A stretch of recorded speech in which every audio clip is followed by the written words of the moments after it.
Best ball draft strategy: how to avoid bad picks. Imagine building a team that keeps scoring points all season long without you having to make weekly lineup decisions. That's what best ball leagues are all about. But to get there, you need to avoid those bad picks that can sink your chances early. So how do you do that? Let's walk through some simple steps to help you draft smarter and stay clear of those pitfalls.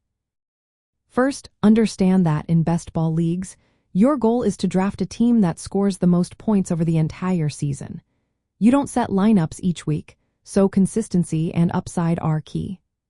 Focus on grabbing reliable players early, especially at running back and wide receiver. These positions tend to be more stable and less risky compared to quarterbacks or tight ends in the early rounds.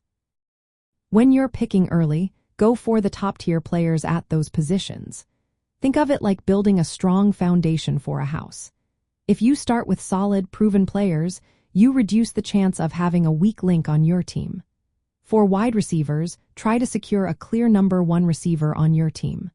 For running backs, aim for a player who gets a lot of touches and is involved in the offense. In the middle rounds, look for players with upside. These are often second-year wide receivers or running backs in good situations.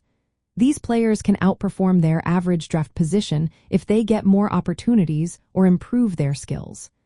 Avoid reaching for players just because they are popular or because you think they will do well. Stick to your plan and look for value. Late in the draft, it's about taking chances on players with potential for a breakout season. Rookies or players in new roles can be great targets here.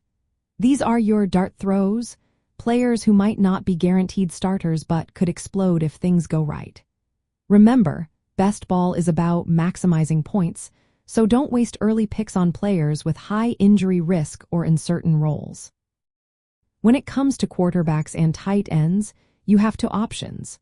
You can either draft an elite player early if you want a safe floor, or wait until later rounds to pick someone with upside.